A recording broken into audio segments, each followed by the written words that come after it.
So first, I need to know, do we need juice?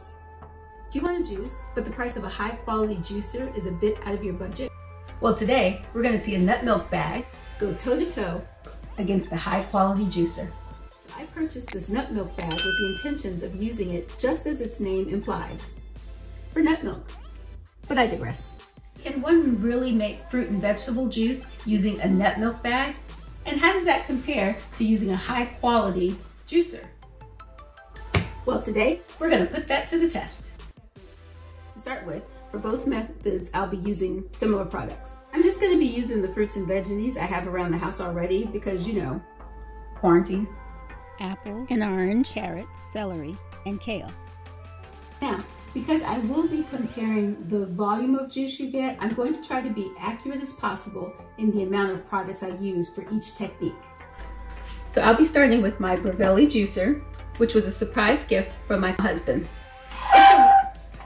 It's a really great juicer. It's a really nice large chute that fits vegetables and fruit in big pieces, so you don't have to do a lot of cutting and chopping. Tell me down below if you think you know which one will yield more juice. And don't forget to stick around to the end to find out.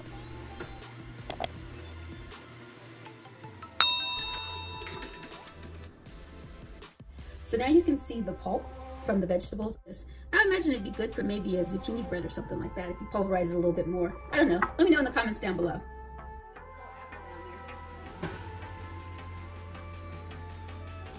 Okay, now it's time to check out how much juice we got from the fruit juice. There's our total amount of juice, and that is about 8 ounces. So here is the pulp from the Breville juice. So now a more affordable approach, and that's with the nut milk bag. The nut milk bag is not gonna make the juice all by itself. You are gonna need the help of a blender. And I know what you're gonna say, hey Jen, a Vitamix isn't exactly cheap. And you would be right, but Ninja also has a line of mixers that are really good and really powerful. My only issue with Ninja blenders are their lifespan. Don't get me wrong, Ninja makes great blenders, but my Vitamix has been going 7 years strong. The only thing I've replaced was the canister here, and that's so it could fit underneath the counter. So to get everything in the blender, I'm going to chop this down in smaller pieces. So now it's time to get juicing. And just add a little bit of time. Eventually I am gonna put water in here to make it juice better, but I'm just gonna kind of trickle it in whole pieces first.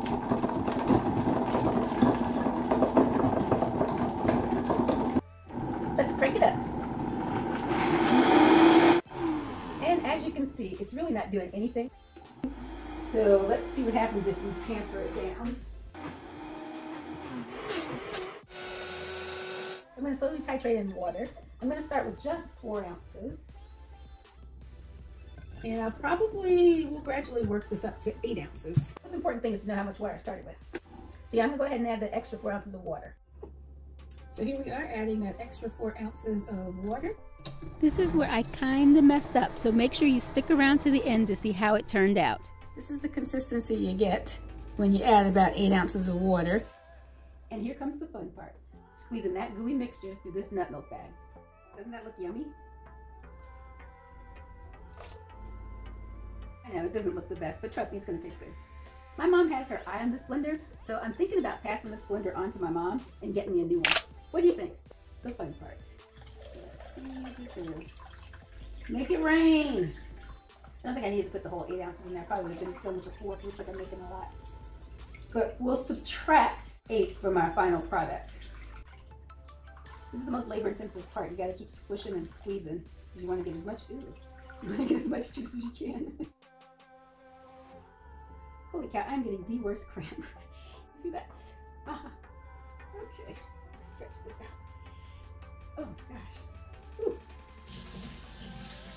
Let's take a look at what the pulp looks like. Okay, so this is the pulp, and it's mushy, but it's pretty dry. I feel like I've gotten a lot out of it. Let's go ahead and compare the pulp. So this is the pulp from the veggies, from the Breville. This is the pulp from the fruit from the Breville. How much did it yield? About 8 ounces of juice. And this is the pulp from blending and pushing through the nut milk bag. So the most important part is the juice. We have 20 ounces, so we're going to subtract the 8 cups of water that we put in there. So we get 12 ounces from the blending and nut milking. Nut milking, that sounded real funny. So we got 4 more ounces of juice. Stick around and get ready to taste the results. So this is the juice from the nut milk bag, and this is the juice from the juicer. So the first thing you'll notice is the juice from the juicer has separated. So it's a little more sediment there and a little more liquid up there, while the juice from that was squeezed through is pretty much solid throughout. Not sure why that is. Now, this taste test is going to be biased because the mistake I made was adding too much water to the juice I made, blending the vegetables and putting them through the nut milk bag. So if I had to do this experiment all over again, which I'm not, I would have only added maybe about 2-3 ounces at most to the blender to get it to mix well. If I didn't use the water at all, I would have gotten 12 ounces of juice just by grinding it and pushing it through that nut milk bag. Whereas with the juicer, I got a total of 8 ounces of juice. So this will taste more like concentrated juice, and this will taste a little bit diluted. Now get out there and go juice, and go watch how to make ginger water right after this video.